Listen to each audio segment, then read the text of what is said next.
Let's get started. We got some new faces here tonight, so hopefully you aren't totally lost when we get started, because I'm usually lost. So last time we finished up our discussion of the moral argument for the existence of God, and basically, to summarize, this was basically just arguing what the foundation for moral values is, and that without some kind of transcendent God, like what could the foundation for morality be, and it's hard for people who don't believe in God to sort of come up with an answer for like a good foundation, whether it just be like mankind or, some sort of weird scientific reason or cultural ethics. They're easier to poke holes in. And, as I said in the beginning of this whole class, like these arguments aren't like these absolute proofs of God's existence, but they give like a plausible reasons for like believing in God. They give you like a good defense or a way to answer questions about it. So we've covered three arguments for God's existence: the argument from contingency, the cosmological argument, and now the moral argument. As I said in the beginning, there are probably like 10 to 11 of these arguments from natural theology. But for now, we're just gonna cover those three. We're actually done covering arguments for the existence of God. So I actually want to move on to sort of similar topics, but we're going to go on to the other side. What are some of the objections to belief in God? But before I start, I want to sort of share a story that had happened to me in the previous couple of weeks. I ran into an acquaintance of mine and that I've known for a while, but recently, over probably the last maybe 3 to 4 months actually, we became friends on Facebook. Like, we've known each other, but we're just never friends on Facebook. And through being his friend on Facebook, I've come to know a lot about him. He likes to post a lot of his opinions on Facebook. And if you are a Facebook user, you sort of know people like that. And I come to discover that he's a very, very aggressive atheist. Posts a lot of articles about atheism. I was just like surprised because it never came up in conversation. So anyway, I ran into him and I just sort of brought it up. I basically asked him, I was like, oh, I didn't know you were an atheist. And he's like, yeah. I was like, oh, that's interesting. And he posts a lot of things about ethical treatment of animals. He's a vegetarian. He thinks that, eating animals is wrong, that we're very cruel to animals and things like that. So I basically just asked him, why do you think that eating animals is wrong? And, and I didn't start the conversation like, in an offensive way. I just sort of was like, hey, can I ask some questions? You want to talk about this? I was like, and he's like, oh yeah, I'd love to talk. He's like, it's rare that I get to talk to, because I told him I was a Christian. He was like, okay, let's talk. And so, I asked him, why is eating animals wrong? And he was like, well, it's cruel. And so then I was like, well, why is it cruel to eat an animal? And he was like, well, you're taking like the life of the animal. Many occasions you're causing pain to the animal. And I was like, but why is causing pain and taking the life of an animal like wrong? And he eventually boiled it down. He was like, because it just is. Like, he says, it's just wrong. And I was like, because you feel that it's just wrong? He's like, yeah, don't you agree? He's like, isn't it inside you? You just feel like being cruel is wrong? And so what I was sort of illustrating with this is that a good way to approach people is like, you just ask them questions. You don't need to aggressively espouse your beliefs. And I brought up more questions. I was like, well, what about people who feel that it's okay to eat animals? I was like, why are your feelings better than their feelings? Again, this is the moral argument. And eventually the conversation shifted, which will often happen. He said, well, my problem with Christianity is that there are so many Christians throughout history have done so many bad things. And there it goes. That's the moment. So what could I say to respond to this? One of the responses I sort of gave him, I was like, well, PETA, People for the Ethical Treatment of Animals, they euthanize thousands of animals every year. I was like, therefore, I shouldn't be a vegetarian. And that sort of finally through this discussion, it sort of hit a moment with him. He finally realized like what he was sort of saying is that just because followers of an idea act a certain way doesn't really have any relation to the truth of that idea. That was sort of the point I was trying to make. I mean, we didn't end the conversation like mad at each other. He was just sort of appreciative. He's like, oh, you know, I've never met like a religious person who's been able to talk to me like this. And so again, this is sort of my introduction to what I want to talk about today. And what we're going to talk about is what I just like to call sort of objections to belief in God. So I'm going to hand out a piece of paper, pens. You can take them if you want. If you want to take notes, you don't have to. So his basic objection was that because Christians or religious people have done bad things, therefore Christianity is wrong. Now, throughout this whole process, we've been using logical arguments. We've been talking logical. I've sort of been expressing laws of logic without really stating them. So I want to sort of go over, one of the big ones we've used is what's called the law of non-contradiction. That's one of Obama's thinking also. Yeah. They've done some bad things. No politics, Ron. Come on, no games. So one of the big laws we've been using is called the law of non-contradiction. And what this basically says is that nothing can both be and not be. Like two or more contradictory statements cannot be both true and false at the same exact time. So this is like the number one main law of logic. There's another one called the law of identity, which is sort of sounds redundant, but it says whatever is. A equals A. Like this podium is this podium. So it's called the law of identity. It sounds simple, but it's like, so if I was talking about this podium, I would say that this podium cannot be made out of wood. And you might say, well, oh yeah, that podium could be made out of wood. I'm like, no, podium like this could be made out of wood, but this podium right here could not be made out of wood. So that's what the law of identity is, that something is itself. There's something called the law of the excluded middle, which I won't really get into, but anyway, there's this other weird law of logic that I'm not even, it's in Latin, I'm not really going to name it, but basically like what his point was about Christianity violates this law.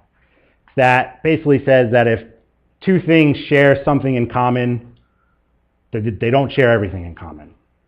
But so he was violating that law because he was saying, well, let me actually quote Ravi Zacharias when he talks about this law. He says, basically, elephants have ears, I have ears, therefore I'm an elephant. You know? So he was basically objecting to Christianity in this way. He was saying that these Christians do this, therefore Christianity as a whole is wrong. Yeah. So again, as Ron pointed out, this is used in political criticism all the time, across the field. When politicians criticize other politicians, they might say like, oh, this politician voted against this, therefore he is not this.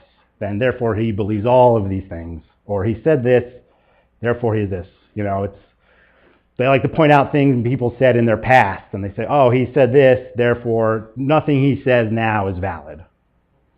Again, it's a good way to argue because you just demagogue something, an idea or a person, but it is very illogical. Philosophers hate it when people do it. It violates this law. So again, this is like sort of one of the first objections, you know. So I want to sort of open it up. Sorry, Ben. Can you just tell me what the law of non-contradiction is again? All right, the law of non-contradiction is basically contradictions can't be like true. So it's nothing can both be and not be at the same time. So two or more statements can't both be true and false at the same exact time. And it's something we've used a lot. Like that's basically like the number one law of logic is the law of non-contradiction. So I want to open it up. You don't need to take the microphone, and if nobody really wants to be active, I'll come up with some of my own. But what are some like objections that maybe you had in your own life, you've thought of, or that you can think of to belief in God and maybe to Christianity? Does anybody like if there is a God, how could all these horrible things be happening? Okay. I mean, If there is a God, why do bad things happen, basically? And she actually got right to it.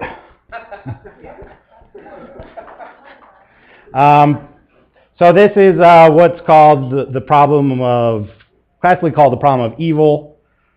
I'll call it the problem of suffering. C.S. Lewis wrote a book called The Problem of Pain. Linda, don't fear. This is what we're going to focus on towards the end of class. Okay. But for now, I want to see if there's any other objections people might think of. How could a loving God not allow everybody in heaven? Okay, so this is, we'll call this the problem of exclusivity. You know, why is God exclusive?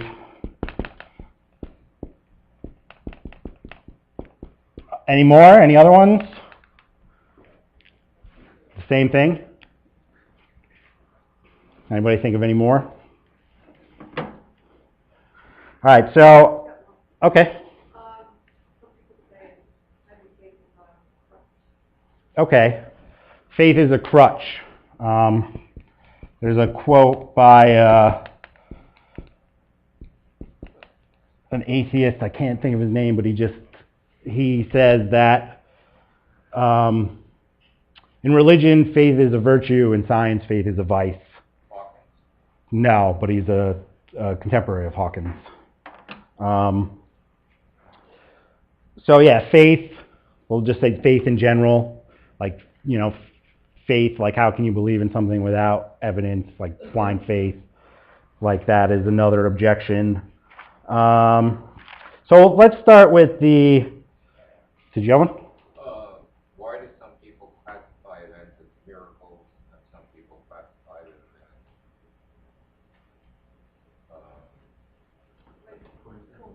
coincidence? Okay. Something It's the problem of miracles or belief in miracles. There's another one. Ben, how about just general, like it's too difficult to believe in like a heaven or hell or like afterlife? Is that Yeah, problems with afterlife, like belief in afterlife doesn't seem rational. right? or if there's a God, why can't I see him? Why can't I see Yeah, the hiddenness of God. I mean, like these are all. I'm not going to answer all these. I'm going to answer some of them, but next week I'm going to take some of these and Ron. Religion is foolish. Yep. You know. Ben, here's one I've actually always struggled with. How come God won't just like show himself so he just prove to everybody? Yeah, like when the hiddenness of God. I'll write it down. The hiddenness I've always wondered that. Like, why wasn't it like of God. Evolution. It's so obvious that it's evolution. Evolution. From the dinosaurs, to Yep. how can it possibly be the end? Yeah, evolution and science explain everything. Thought I saw another hand. I think, Christianity believes that God is eternal, infinite. Yes. I mean, we'd have to define our terms, but yeah, more or less. And I think it's, scientifically proven that the human mind can't conceive of infinity. I mean, it's not scientifically proven, but it's sort of Aristotle said that infinity is inconceivable to the human mind. We can just say the infinite problem.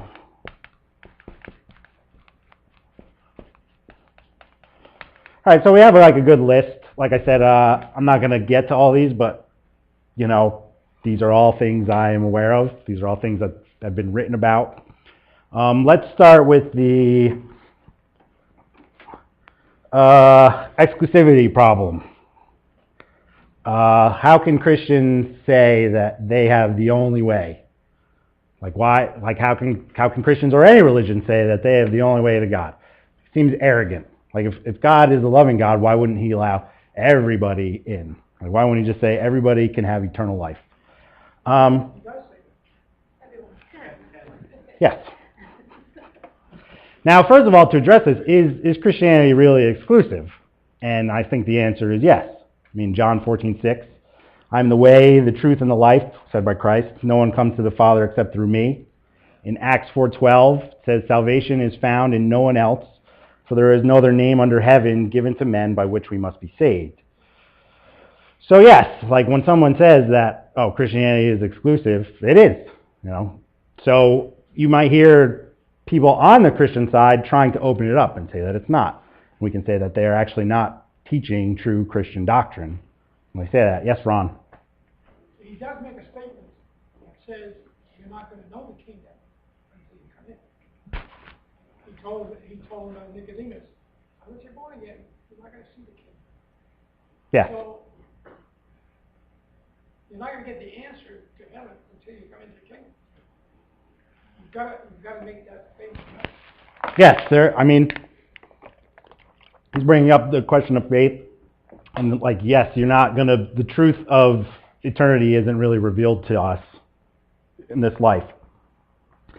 But, okay, let's get back to this question of exclusivity and why necessarily this is bad, as they say. First of all, like, truth in general is exclusive.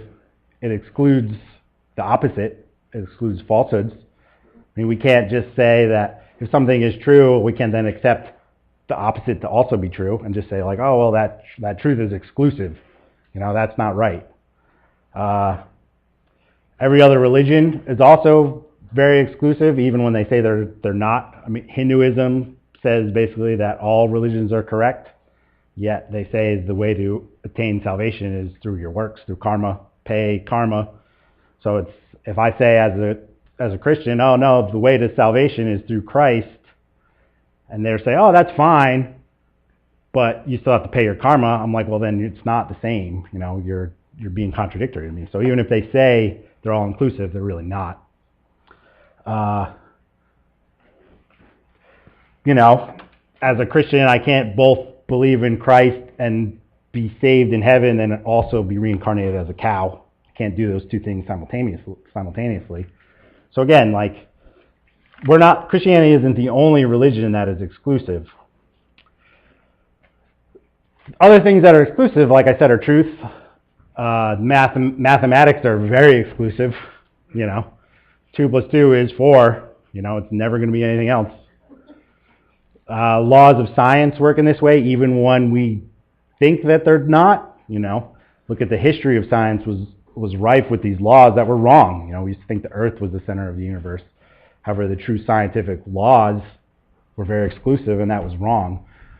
One physicist can't say like, oh, well, I think it's this, and I'm going to believe it's this, and when it's proven wrong, he can't still hold to that and claim that they both can't be true.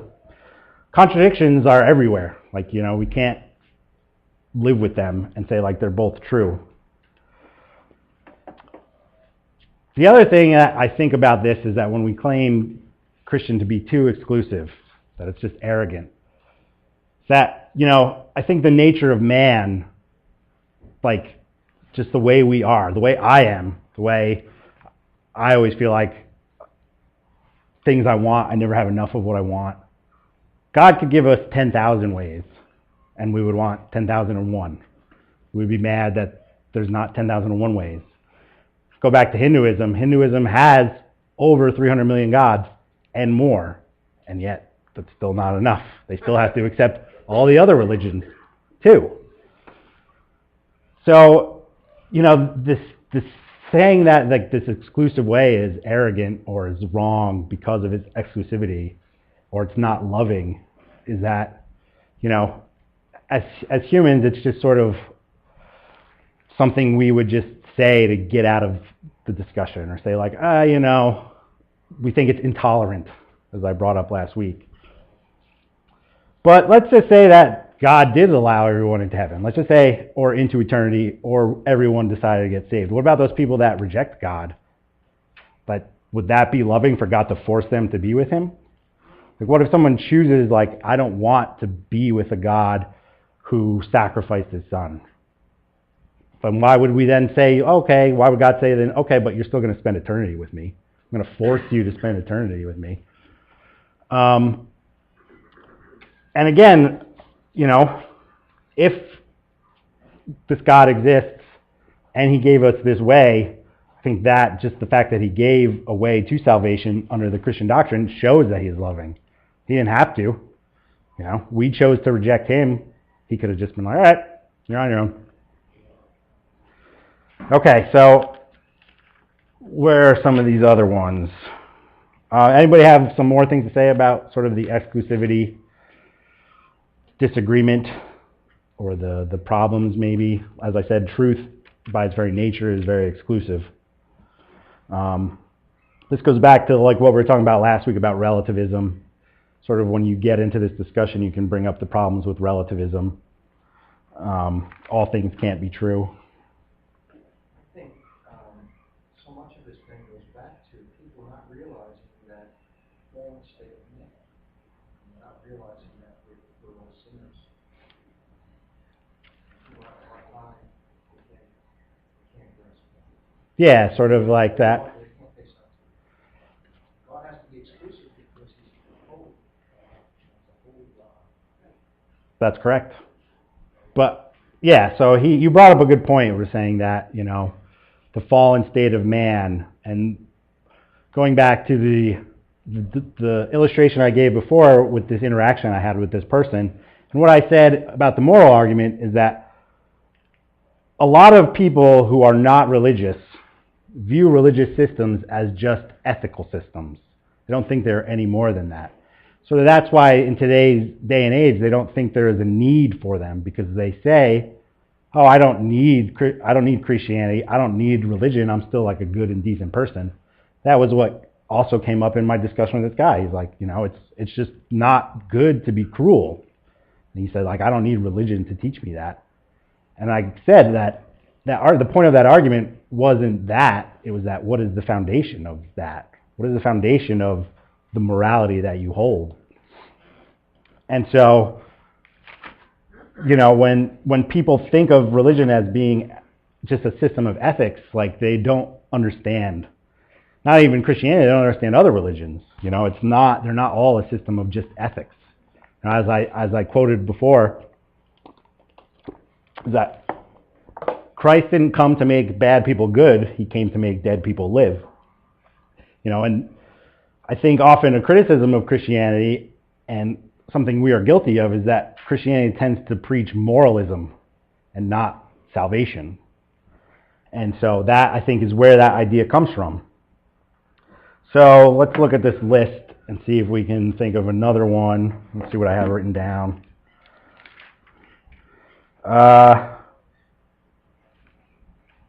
Okay, I addressed that. Was there a question? No. Okay, so let's talk about one I have that, you know, all religions are essentially the same. You know, like, why should I choose one over the other or any of them at all?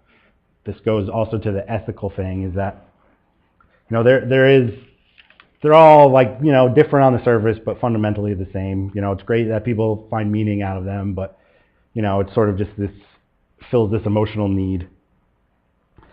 Now, first of all, I'm going to say it's the opposite. Religions may on the surface seem similar, but fundamentally they are all very different. Bring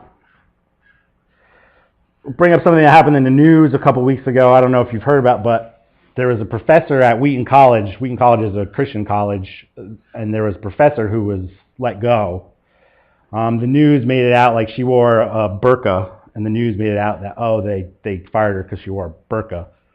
She wasn't fired because of that. She fired because she was suspended. I don't know if she was fired, but she claimed that Muslims and Christians worship the exact same God.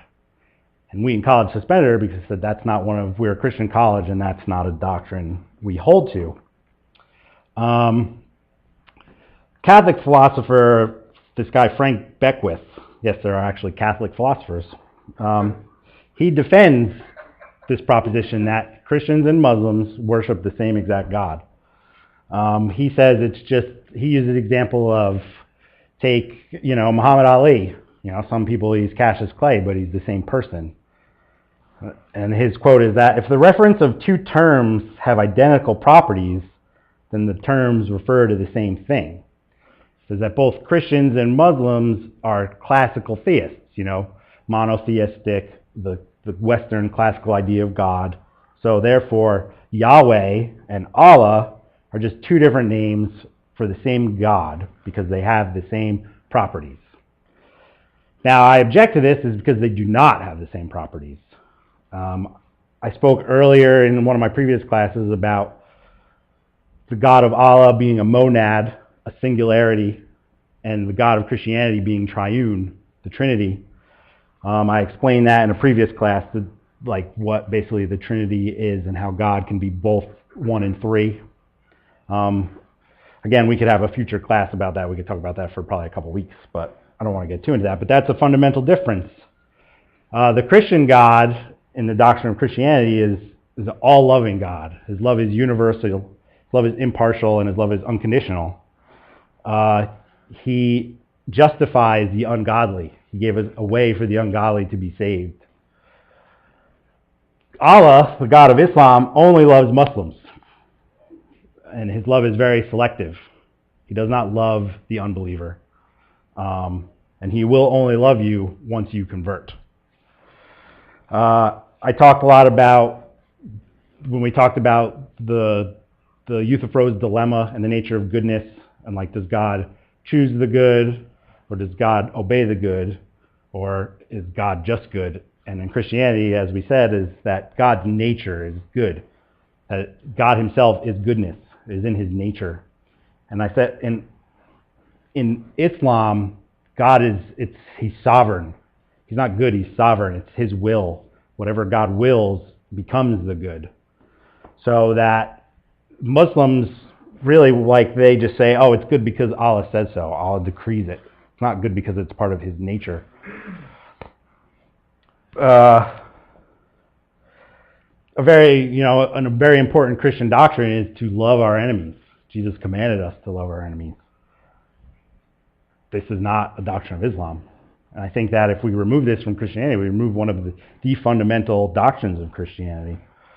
God of Christianity is personal. He's a relational God. Christianity declares that God wants to know us, and he wants us to know him. It's a two-way relationship. He became man so that we could come to him and know him. Allah is not this. Allah is not a personal God. Allah is so transcendent that he can't be compared to anything. That actually there is a sin in Islam. It's called shirk, and it's that if you relate anything to God, it's almost like being, it's almost blasphemy. That's why they think that the doctrine of Christ, of God becoming man, is blasphemous, because they said, how could God ever become a man? God is incomparable. He is unknowable. He is pure will. He is transcendent. We can't relate him to anything. In Christianity, as I read in John, salvation is attained through Christ. God came and died for us. God became a man so that he could relate to us, that he could suffer for us and with us, and that through belief in Christ, we will be saved. In Islam, salvation is attained through works. Prayer, ritual, good deeds. In Islam, when you become of age, they say basically puberty, an accounting is started of a man's life. And that by the end of the man's life, his good deeds need to outweigh his bad deeds. And, it's not just like moral deeds. It's that's why you want to make sure you pray 5 times a day, because it's like God is keeping a tally of how many times you pray. This needs to outweigh your bad deeds. The other way to be saved in Islam is martyrdom. If you die defending Islam, then you instantly go to paradise. This is in the surah in the Quran, 19 verses 67 through 72, where it basically says these things. Another difference between Islam and Christianity is that in Islam, they say that the Quran can't really be understood unless you actually speak the original Arabic. So if you bring up an objection to Islam, they will ask you do you speak Arabic? And if you say no, they're like, well, then you can't actually object to it because you don't actually understand it. Christianity in the Bible actually tells us to test the truths, to go out and question them and test them. So that's Christianity and Islam, and like I said, this is becoming sort of very relevant today because there's a big move in the Catholic Church to basically bring us together, say that it's the same God. And again, like in the West, you're sort of like, you're not going to make any headway with that because Muslims think that's blasphemous. So you're not actually going to engage them in conversation. When you actually know their doctrine, you have a much better chance of talking to them. So now I brought up Islam. Let's bring up Hinduism. Let's compare some things in Hinduism to Christianity. And again, we're addressing the problem of that all religions are basically the same. So why believe one over the other? Now, salvation in Hinduism is what's called moksha. It's basically when you, as a human being, you become enlightened and you end the cycle of life and death, and you become one with Brahma, which is what they call God, but it's just basically everything. You become one with existence.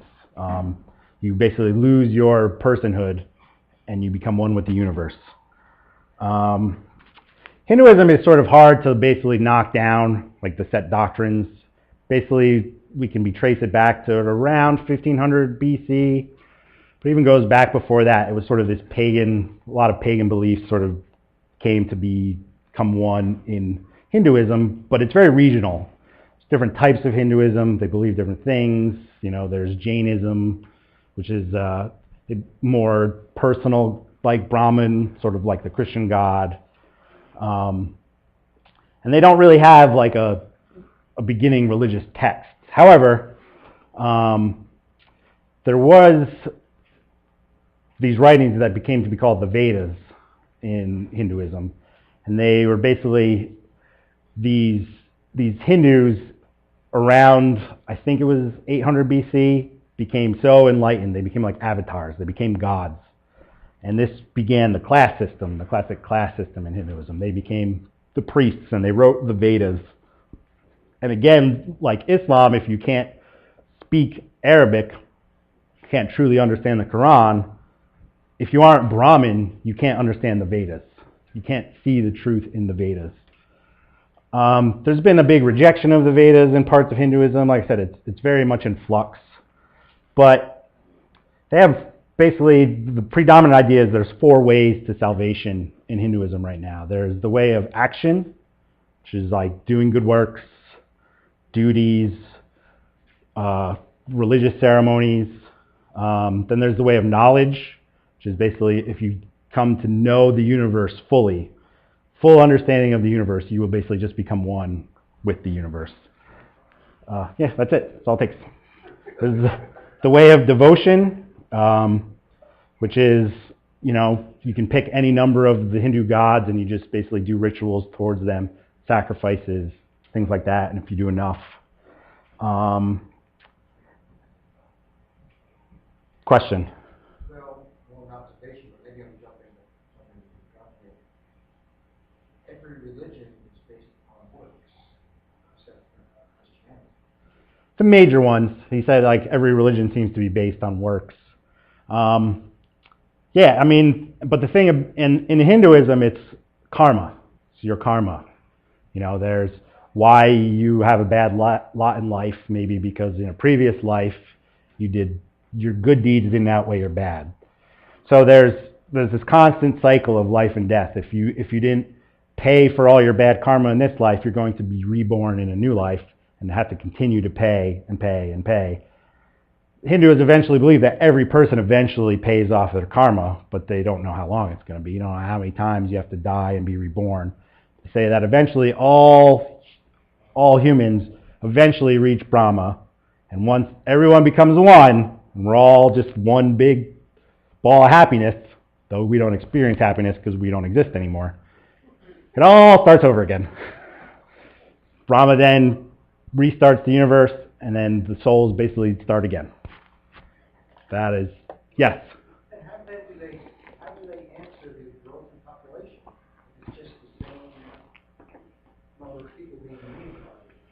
Oh, well, because they were insects at one point. You know, they're moving up. We're getting closer to the end of the cycle because they're more moving up the karmic ladder. Question from Mark. Does it end when you become a cow, or is it? Yeah, no, I was actually. I mean, I don't know the fine points, like I said, and it's depending on which Hindu you talk to and which region they're. Not all of them worship cows? No, you know, I mean, when I addressed the law of non-contradiction before, Hindus reject this law. Hindus are in what's called a dialectic system, and they believe that both ends are true. So like there is no such thing as contradiction. That's why I say like Christianity and Hinduism can be true. You know, there is no contradiction in life. It's just the way the world is. It's just you don't understand. This is all an illusion. Contradictions are illusion. Brahma is the only thing that actually exists. But then they don't live their life that way. Like no one can live a contradiction. You know, it might be something that's very peaceful to say, or it might be nice to say that it's just like, oh, don't worry about it. It's just your karma. Don't waste so much time worrying. Which is, you know, I think that you shouldn't waste a lot of time worrying, but not because it's just karma. You know. Now, oh, you have a question, Mark? Just kind of a statement. I read an interview from Mahatma Gandhi. He was being interviewed by a reporter. The reporter asked him, he said, "You must be really pushing guy. He was such a great poet." And he said, "No." He said, "The older I get, the more I see how corrupt I am and how behind. If there's a guy who's just about who would think right there, seeing he's more corrupt than that, it's like the impossibility of ever really trying to work their way to the heaven." So, Mark made a statement about Gandhi, and Gandhi said the older he got, basically the more corrupt he felt. Interesting things about Gandhi is that Gandhi carried a New Testament with him for his whole life. And he said that, you know, when the strongest act he saw in the history of humanity was the cross. And he said that if it wasn't for the life of Jesus, that many of the ills of the world would have gotten out of control. He said that Jesus was one of the greatest pacifying influences on the brutality of humanity. He also said, "I like your Christ, But I hate your Christians." Yes, which brings us back to that previous point I made. Preaching Jesus to Hindus is easy because they figure, oh, one more God. Exactly. So it's just like, one more. Why not? Yeah. Now, Buddhism, which it's up for debate if it's actually like a religion. I mean, because it's more of like a way of life. But Buddhism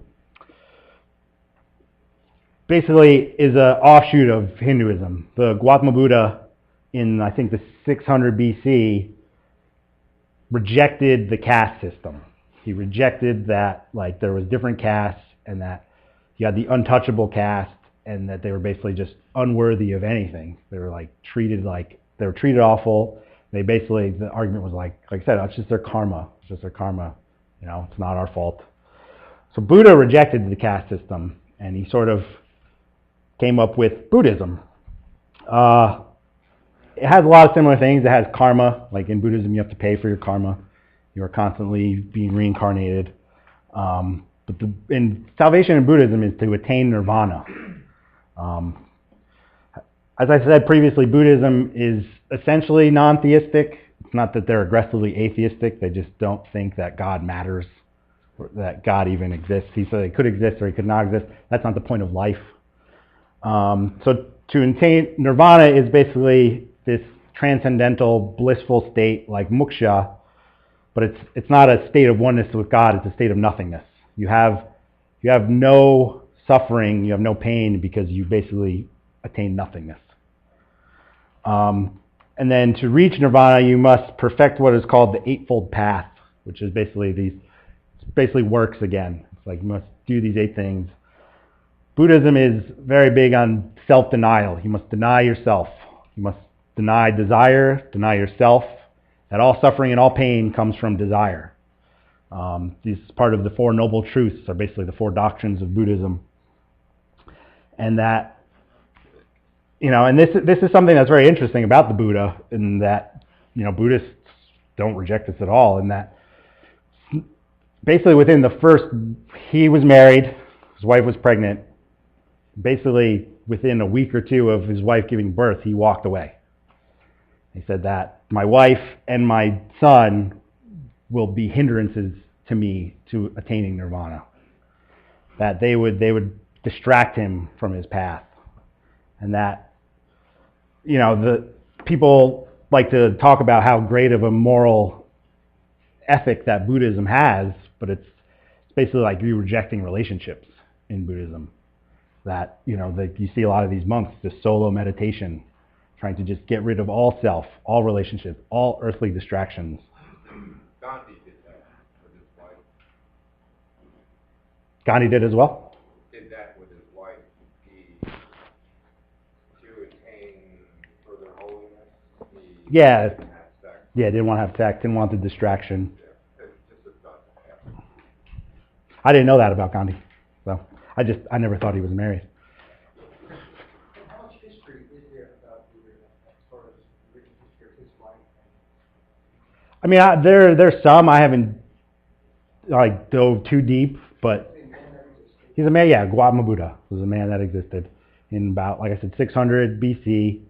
Rejected the caste system and what he saw as this was around the time, like I said, that the Vedas were the authority in Hinduism. You had the upper class basically dictating to the lower classes, and he basically saw this rejection in what he saw as an ill that, which I agree with him, that you had one class of people subjugating another class using their religion and using their religious authority, and he rejected that, and he started Buddhism. Yeah, he was a real person. In India, basically? Yeah. Yeah. Because you see Buddhism so much in Japan. Not so much in Japan. It's more like southern parts of China, Tibet, Himalayas and stuff like that. Thank you. Finally, someone grabs the mic. The question I've heard several times from people who are like on this kind of thought process was, with exclusivity of God, like if a child is born into a Muslim family, like in, let's just say, like the Middle East, okay, where there's extremely almost no Christian influence, it almost seems unfair that then somebody is born into a Christian family and is brought up, that soul is brought up in the Christian doctrine. So if the Christian doctrine is really the only, let's just say Jesus is the only way to God, okay, it's almost unfair that child or that soul was born to, to be born to a family where he's going to be taught that Jesus is the only way to heaven, and where somebody else is going to be taught, to be a Muslim, and now they're almost there's very little chance that they're going to make it to heaven. It almost seems unfair. Yeah, it's a question of you're unlucky, or lucky to be born in a spot where. Why would God allow somebody? So I mean, there's a bunch of different ways to answer that question. There's if you're asking it as a logical question, you can answer it in the logical Christian doctrine way, which isn't the most sympathetic way, but it's like God having all knowledge. You can basically say, and I'm not preaching predestination or anything like that, but God could know in advance who is actually going to accept his son and who's not going to accept his son, and he could have worked out human history for people to be born in the right places, that even those people born in that way, if they were born in a Christian country, would still reject it. Now that's the logical answer. The other answer is that, in the Bible it does say we will be judged on by what we know, and as a Christian, if you're, you believe all these things I've been saying about God, that he's all loving, he's just, he's merciful, he's also he has all knowledge. He is the most fair judge. If he's going to judge someone, it's up to him, not up to us. I think God's going to be fair. I believe, and as a Christian, I think you believe, that he's going to be fair with that person. He's going to be fair with every single person. So, there's two ways to answer that question. Like I said, there is the logical answer, which isn't really the compassionate answer, but, if the question is assuming God exists, and someone's born in a place where they don't receive the knowledge, but like God could already know whether they're going to accept it or reject it beforehand. I was going to say that basically you can ask the same question to every religion. Yeah, exactly. You know, he said you can ask the same question of every other religion. And sort of, but that's why people think like, oh, then every religion might be right. But like I just said, there's contradictions in all these religions. David? It's time for questions. Can I ask a question? Yeah. Going back to your atheist vegetarian friend, I have a philosophical question about that. I don't have a problem with someone being a vegetarian, but I do have a problem with when they assume you're cruel because you're killing another animal, because animals kill animals. So how do they deal with that? I made a trip to a place nearby that are vegans, and they have a farm for this purpose. And when I was there, a hawk came in and took a mouse while I was there, and I made a comment to the owner of the place that I said, well, all the animals get fed good around here. And she said, what do you mean? I said, well, a hawk just took a mouse, and she cursed the hawk. So I want to know, what is I don't get it. Do they have a philosophical reason that it's bad for us to eat an animal, but it's not bad for another animal to eat another animal, or is it? I see your point. I thought she was consistent. I didn't get that deep with him. You know. Okay.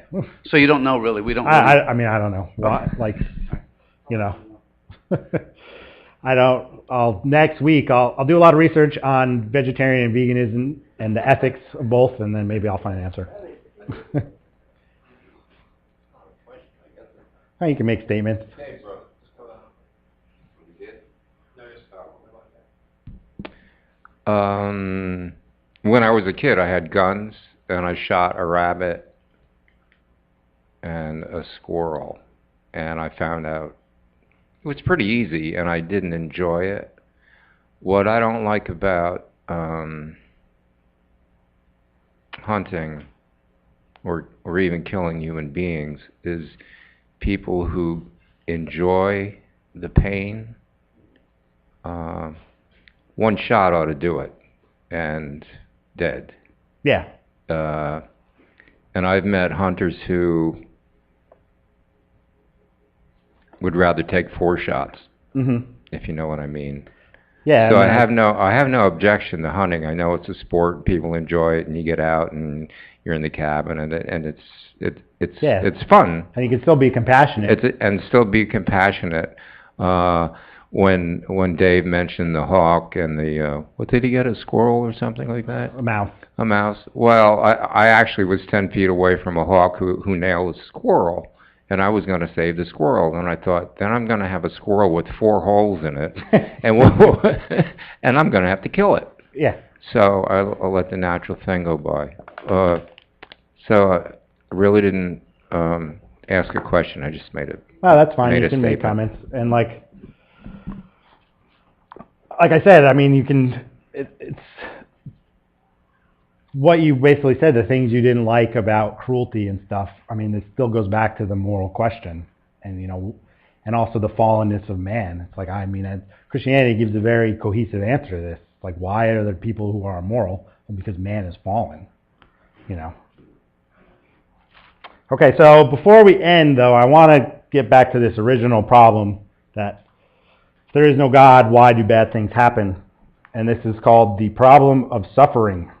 I call it the problem of suffering. I got the handout for you. We'll just go over it quick. Adam, you want to put up the slide? This classically has been called the problem of evil. Basically, if God is good and all-powerful, why does evil exist? Why does he allow evil to exist? There's sort of like a quick dismissive way to deal with that, so I changed it to the problem of suffering to take the moral question out of it. Because, if you use it in conjunction with the moral argument, when you say, like, the problem with evil, you ask people, well, like, does evil exist without God? Like, how, like, you're asking a question that has no meaning if God doesn't exist. So I'm going to call it the problem of suffering, just to help my atheist friends out. So let's just go through the argument. Well, before I start, actually, this isn't really presented as an argument. I sort of wrote up this argument. It's more presented as a dilemma. And also, I want to get all these things out real quick. There's many areas of this problem. The big thing is there's the intellectual problem of suffering versus the emotional problem of suffering. We've been dealing with very logical arguments. There's a logical way to deal with this argument and this problem. However, many people you meet are going to have a very emotional problem with suffering, whether because they're dealing with some kind of hurt, pain, wondering why God would let this pain happen to them. I think even as a strong Christian, you have that question you ask a lot. You'll get the emotion of anger, like sort of the clenched fist at God. It's like, I refuse to believe in a God who would let bad things happen. Like, God, if you're all powerful, why do you let this happen? So there's a big emotional response to this. And so you have to sort of be aware, if this comes up with someone, you have to be aware where they're coming from. You have to be very sensitive. Because the intellectual answer to this isn't really very compassionate. But at the same time, many intellectuals view religion as just an emotional crutch. They don't want to hear the emotional answer. They're like, oh, religion is just there to make people feel good, you know. So for those people, you want to have a good intellectual response, you know. Like Karl Marx said, religion is the opiate of the masses. It's just there to give them comfort. So there's different ways to approach this problem. I'm going to read out the argument real quick. If God exists, he is all-powerful and all-good. If God is all-powerful, then he can create or could have created any world he wanted to. If God is all-loving, which is part of being good, then he would prefer to have a world that has no suffering.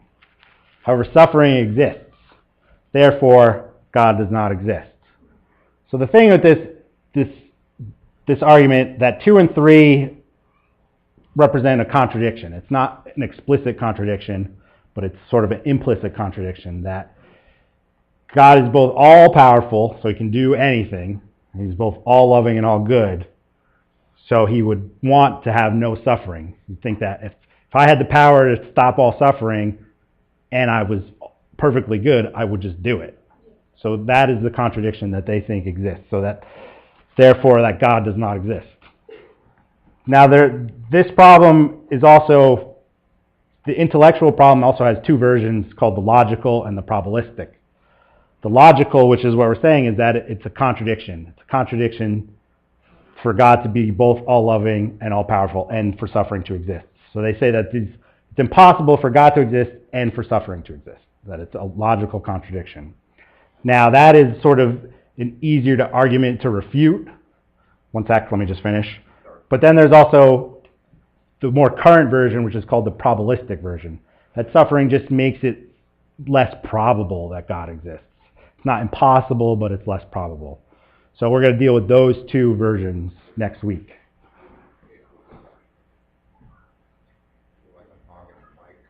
It's all right. I think deism has to do with the belief that God created everything and then has stepped back to let things go. And there's the book, When Bad Things Happen to Good People.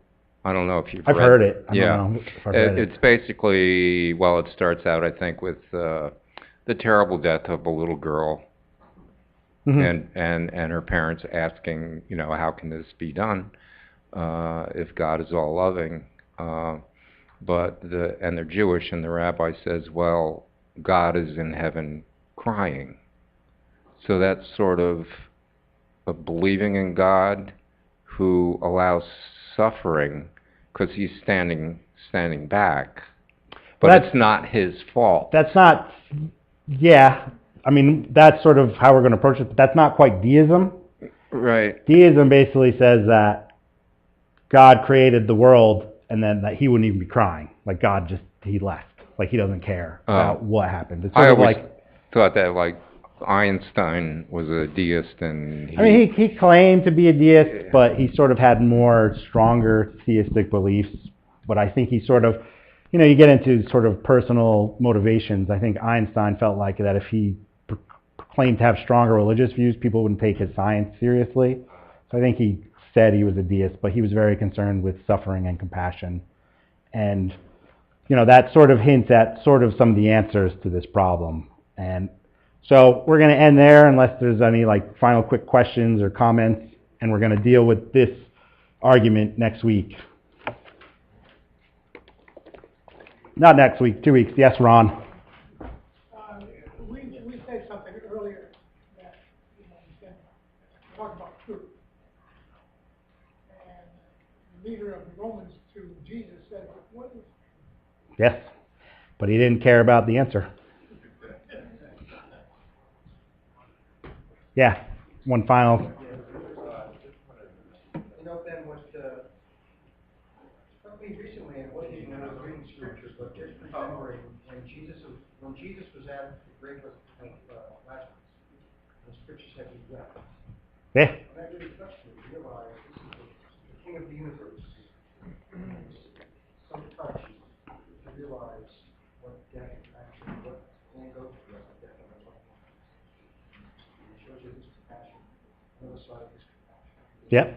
Well said. All right. So 2 weeks. February 19th is the next one. Thanks.